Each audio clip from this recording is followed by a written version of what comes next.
La voz de los niños, 1922. José Ortega Munilla. La voz de los niños. Primero, gritos sin eco. En una nocturnidad medrosa, en la que el viento soplaba y la lluvia caía, ocurrió en el país de que hablo un suceso memorable para los hombres buenos que aman a los afligidos. Era el mes de noviembre, el final del mes de noviembre, en uno de la Semana Santa. Ese muchacho me ofreció su mercancía, cosa barata. Por 5 céntimos me dio una brazada de ramos de la olorosa planta montaraz. Entré en el templo. Voló sobre mi mercancía el soplo divino de la bendición. Parecióme que había aumentado de peso. Claro que no había aumentado. Lo que sí había crecido era mi responsabilidad, porque tener en las manos un pedazo de arbusto sobre el que haya descendido la sublimidad impone al poseedor deberes máximos, acaso imposibles de cumplir. El serranito cantaba el anuncio de sus ramos con voz angélica, menudo, brioso, ágil. El guadarrameño parecióme el natural conductor de la planta olorosa. Él había tomado la carga de romero de entre los peñascales de Navacerrada y había venido a pie, según costumbre de los suyos, para añadir a las solemnidades de Semana Santa este detalle de gracia inocente y conmovedora. Romerito de olor, decía, el amor de los hombres a Dios. Era la montaña que acudía a la corte, representada por la rústica florecilla, y con ella venía el aroma de lo clásico, de la vieja España, de las venerables tradiciones, de la fe ingenua, inconmovible, la de los días áureos de lo pretérito. Surgía en torno el aroma de Santa Teresa, de San Juan de la Cruz, de los luchadores que descubrieron, conquistaron y evangelizaron las tierras colombinas. Parda florecita, tu olor me encanta. Quien no ha vivido en las soledades montañeras ignora lo que son esas nónadas grandiosas. ¡Qué hermosura! ¡Qué deleite! Sentado el viajero sobre un risco, mirando el horizonte, en la placidez suprema de la bienandanza, veía llegar un pajarito, tan inocente y cándido que ignoraba que acaso se acercaba a la muerte porque se acercaba al hombre. Él se posaba en una rama y la rama no se movía. La idealidad, ingrávida, brota siempre. Momentos sublimes los de este conocimiento de la realidad natural, hora de calma suprema y amorosa. Azul el cielo, lejanas nubes bogadoras, sonar de esquilas de los rebaños, gritos de pájaros. Allá van las grullas, primeras anunciadoras del nuevo tiempo dulce. Pasan las cigüeñas en su viaje anual. Son nuestras amigas las que persiguen a las víboras y a los sapos. Los negros cuervos se alejan, y en el despertar de la primavera, las mariposas surgen en la ignorancia de que ellas van a morir antes de haberse enterado de que nacieron para poetizar las vulgaridades ambientes. A la puerta del templo he comprado yo la ramita de romero. Ella me perfuma, ella me enternece, evocando la visión de los campos renacidos a la luz. Y el niño que me vendió la ramita me ha dicho: esta es una costumbre nuestra. Cogemos del monte la flor del romero, la traemos a Madrid y vendemos esa ramita. Ello nos produce muy poco. No es pues el negocio lo que intentamos. Es una rutina que adoramos. Y si no la continuásemos, porque ello era oficio de nuestros padres y de nuestros abuelos, creeríamos haber interrumpido el amor a Jesús. De manera que este oficio de los vendedores de romero, que se practica delante de las iglesias de Madrid durante la Semana Santa, no está aún sindicalizado. Gloria a Dios, que pone en los más inocentes hábitos de los niños y en la rusticidad de sus trabajos perfumes excelsos. La flor del romero es el suave poemita de la salve, vibrando en el santo olor. El niño vestido de blanco. En el mes de mayo veréis por las calles muchos niños vestidos de blanco. Las muchachitas llevan un velo que las cubre la cabeza y el traje. Los muchachitos lucen en el brazo derecho un lazo. Unos y otras adornan sus cuellos con cadenas de que penden una cruz y una medalla. Ellos van alegres, orgullosos, satisfechos, y les acompañan padres, abuelos, hermanos. No es necesario que diga que esos angelitos acaban de hacer su primera comunión. El magno acontecimiento ha puesto en el hogar en que ellos moran tierno júbilo, emoción infinita. Es uno de los pocos momentos de poesía que estremecen dulcísimamente la vida de la familia. Piadosos y descreídos coinciden en la satisfacción. Recuerdo esta anécdota. Jaurès, el gran orador socialista de Francia, inicuamente sacrificado por un energúmeno del chauvinismo, no era creyente, pero su esposa lo era. Quiso ella que su hija viviera en el seno de la Iglesia de Dios, y cuando llegó la ocasión, la llevó a recibir el pan eucarístico. Los intransigentes amigos de Jaurés increparon a éste por haberlo consentido, y el hombre, por tantos motivos desventurado, contestó: ¿Qué idea tenéis de la libertad? Yo la quiero para todos. ¿Cómo había de negársela a la hija de mi vida? Ella cree, feliz ella, feliz también mi compañera que cree a sí mismo. No solo he consentido lo que era un derecho de la niña, sino que he vestido mi alma de blanco para honrar la pureza de este acto, en el que mis dos corazones adorados han cumplido un alto anhelo. Y estas palabras, que traen a mi memoria el maravilloso cuento de Balzac, la misa del ateo, son aplicables en infinitos casos en que no todos los que viven bajo el mismo techo piensan y sienten con unanimidad respecto al magno problema de la existencia. Esos niños vestidos de blanco que andan por la villa son como volantes ramitos de jazmín que perfuman la prosa triste. Ellos encienden en muchos espíritus fríos fervorosos anhelos de un ideal. Ellos marchan repartiendo un santo estímulo de salvadoras propagandas. Niños amados, niños envidiables, sois corazoncitos limpios y sanos, y la Santa Hostia, al entrar en vosotros, os hace resplandecientes como iluminado fanal. Constituís en este día el arranque de la humanidad que se acerca a Dios, nunca el cielo tan próximo a la tierra. Yo quiero anotar aquí este rasgo de la crónica del bien para que las líneas que estampo quiten espacio a la abundante y prolija crónica del mal, dueña de la equivocada atención de las gentes. 100 vidas que tuviera daría porque el niño que acaba de descender del altar se conservara en la perfección angélica en que ahora se encuentra. Pero no, es necesario que él sufra la prueba. Ha de vivir en el valle de lágrimas, ha de pelear con el pecado, ha de defenderse de sus embestidas, ha de sentir el cerco de las pasiones y la certeza de que así ha de ser. Acabará la alegría que, de prolongarse, me haría dichoso, plenamente dichoso. No diré yo como el amargo poeta: los niños, lástima que luego sean hombres. No lo diré porque está ordenado que la inocencia pelee. Por eso la imaginería cristiana pone en la mano de los ángeles guardadores la espada refulgente e invencible. Pero esta debida conformidad no me libra de la tristeza de saber que esos niños vestidos de blanco que he visto hoy saliendo de un templo sufrirán penas, llorarán, sin que haya en el mundo quien los consuele. Serán víctimas de los odios, padecerán iniquidades, pobrecitos. Y bajo el peso de la dolorosa profecía iba entibiándose en mí el placer de haber visto el desfile de los inocentes santificados, cuando descubrí una niñita, vestida de blanco también, igualmente gozadora de la primera visita al tabernáculo. Ella iba con humildísimo traje de míseras telas, en las que en vano había la gracia materna buscado modo de embellecer a la hija. Esa, pensé, es la víctima de la escasez. Es la que desde los años iniciales padece dolor, hambre algunas veces, y escucha los quejidos de la desesperación familiar.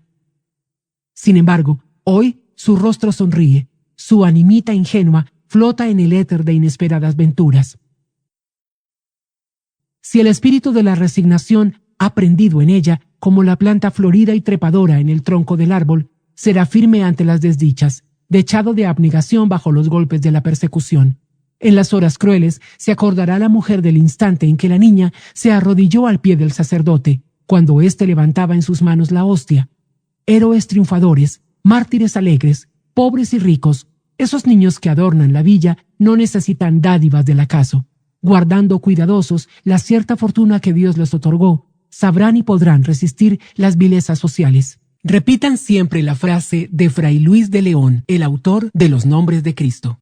El que se asocia a Dios en el dolor, se asegura en la dicha eterna. Y los niños, vestidos de blanco, seguían desfilando en mi contemplación. Jesús iluminaba las calles donde pululan los hombres. El caballo del rey. Fernando III, el Santo, gobernó Castilla por la abdicación de su madre y fue rey de León al morir su padre, Alfonso IX. Este monarca ha dejado en la historia de España un renombre glorioso que no se olvidará nunca. Él sentía 3 amores intensos: la devoción a Dios, el amor a la patria, el amor a la ciencia. No cabe en estas líneas todo lo que hay que decir de tan egregio soberano, ni siquiera el sumario de sus hechos. Bien es que solo me propongo apuntar anécdotas. Fernando, el rey santo, tenía un caballo nacido cerca del Guadalquivir, elegante de figura gracioso en los movimientos, fuerte y piafador. Cuando el soberano cabalgaba e iba a sus expediciones guerreras o pacíficas, era asombro de las gentes el grupo sublime del jinete y del bridón. Este caballo tenía una cualidad singularísima que dio mucho que hablar a las gentes. Cuando llegaba a montarle su señor, sin que nadie le obligara con el látigo o golpe de freno, separaba cuanto era posible las manos de las patas, de suerte que saltara en la silla sin esfuerzo el rey. Y una vez que el rey santo, yendo a una cacería, se separó de sus servidores y se halló perdido entre el boscaje, el caballo se detuvo de improviso, y bien que Fernando, el monarca, le espoliara, no quiso partir.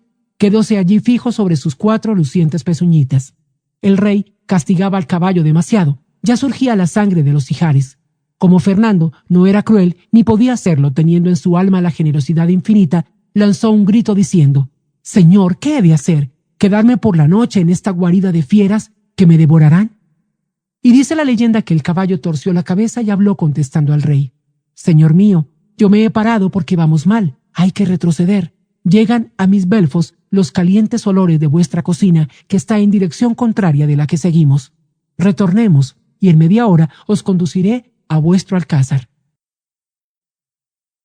Quedó pasmado el rey de que un caballo hablase, soltó las bridas y el bridón rectificó el curso de la marcha, y en efecto, poco después el rey estaba entre sus palatinos.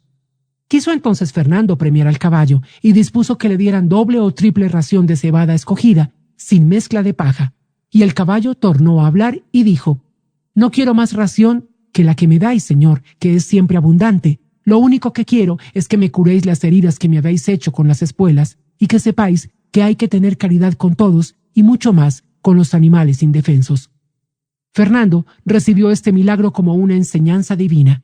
Cayó de rodillas ante su caballo, luego le besó la frente, pidió un paño mojado en agua limpia para restaurar las erosiones del vientre de la bestia, y desde entonces el rey Fernando fue tan humilde que no castigó a nadie, porque suponía que sería error lamentable destruir una vida o perturbarla, creyéndose el Señor en el acierto de la verdad. La era. España ignora a España. Descubrir a España es la misión de la gente futura. Así dijo aquel olvidado y maravilloso escritor que fue entre los hombres don Serafín Estebanes Calderón. Y en el mundo de las artes, el solitario. Y él lo decía de las ferias y fiestas andaluzas de que fue narrador afortunado. Ah, Mairena, Mairena del Alcor, ¿habéis leído esta página? Si no la conocéis, os impongo la pena de buscarla. Cierto que si la hallaráis, se os convertirá el castigo en placer. Los que viajamos en el ferrocarril pasamos por la vida nacional sin verla, y los que andan en automóvil, esos son como ciegos, para los que el espectáculo no existe. La rapidez oculta la realidad, aparte el terror que turba el ánimo, ya que es cosa sabida que detrás de cada vuelta se halla una oficina mortuoria. Falta a la retina humana el don de ver lo que huye entre nubes de polvo y humo de los sustitutivos de la gasolina. Se llega, sí se llega, pero el viaje queda inédito. Nunca como ahora andan de tierra en tierra y de pueblo en pueblo los españoles. Nunca fue más ignorado el tránsito. Los viejos que caminaban en coches de colleras sabían dónde estaba el rincón bello y allí se detenían. Nunca pasaron nuestros abuelos ante un viejo santuario sin rezar en él, y en la llanada cubierta de árboles y en la cumbre ornada de encinas y en los adarves del río en que juncos y olmos se combinan, paraban ellos para almorzar o merendar. Cabe la fuente conocida que de trecho en trecho ha puesto la providencia para la sed del caminante, el chorro próvido, dulce modo de viaje que está negado a los modernos, los cuales solo quieren llegar pronto, bien que el llegar no sea sino el trueque de una ilusión por un desengaño. Preámbulo es esto para recordar a mis lectores que en todos los pueblos y aldeas de España hay ahora un paraje en el que trabaja frenéticamente sin que el exceso de la labor signifique molestias para los que la realizan. Quiero hablaros de la era. Paréceme a mí la era como el altar de los sacrificios y los premios de la actividad nacional. La era es el espacio en que el esfuerzo y los sacrificios de todo el año logran su recompensa. En más de 6.000 lugares de nuestra tierra, la era es en estos días, en que julio acaba y va a comenzar agosto, algo que está sobre las fórmulas habituales de la expresión pictórica. Allí se congrega todo el vecindario en el último empeño de la labor anual. Un viejo aforismo castellano dice: el pueblo en la era y en la torre la cigüeña. Es que los labradores, una vez recogido el fruto de la siega, se afanan por esconder los granos, temen a la tormenta que llega sin avisar y descarga antes de la hora en que sea posible levantar las eras, antes de que las parvas hayan sido trilladas, antes de que el esfuerzo de los pobres cultivadores de la ingrata tierra sea cumplido. Los que no han asistido a esta fiebre de trabajo en el que concurren viejos y niños, los dueños de los sembradíos y sus jornaleros, ignoran a dónde alcanza el incansable afán humano. Bajo el sol ardiente del estío, las gentes van y vienen. Las bestias sudan, estremecidas al estallar del látigo, removiendo con sus cerradas pezuñas la parva. ¿Acaso suena una canción que se desmaya y perece en la fiera atmósfera canicular? Un decrépito aldeano consume sus postreras energías en arrear a los animales enganchados al trillo. Otro de estos primitivos aparatos circula sobre el blando montón caliente de la mies, guiado por un niño. Estalla el cáñamo que pende de la fusta. Se oyen voces con que, a través de 100 generaciones laboriosas, se han puesto de acuerdo el hombre y la bestia. Aquel para anunciar el castigo, esta para apresurar la marcha antes de recibir el brutal aviso en el sufrido lomo. Más allá, el bieldo se mueve, buscando el caprichoso girar de los vientos, a fin de que la paja triturada se eleve en nube de oro, mientras el grano desciende cerca de los costales que han de guardarle. Allá está el botijo poroso que encierra el agua fría, a cuyo recreo acuden los sedientos. Y de cuando en cuando llegan los abuelos, los que ya no pueden trabajar, los que trillaron en los tiempos lejanos, cuando España era otra España. Ellos miran la era, discuten con los hijos, desestiman la obra que éstos realizan, rememoran sus días y se alejan, agitando la senecta cabeza temblorosa. Son la tradición que preside la empresa libertadora del hambre nacional. En tanto, una nube pasa, es ella verdinegra y camina rápida por el cielo. Los trilladores miran con espanto a las alturas.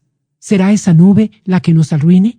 No, no es esa. Aún pueden esperar los desventurados, y ellos se afanan loca, infatigablemente. En una hora hacen la labor de un día. Los trillos giran vertiginosamente al galopar de la pécora sumisa. Ya no se oyen canciones. El hombre ha sentido el terror de los altos poderes y se apresura a concluir el empeño de los 10 meses de lucha. Pobres labradores. Así viven los españoles, la mayor parte de los españoles. La era es el paraje en que se liquidan los sacrificios de una nación para la que todo es adverso, el clima y la ley.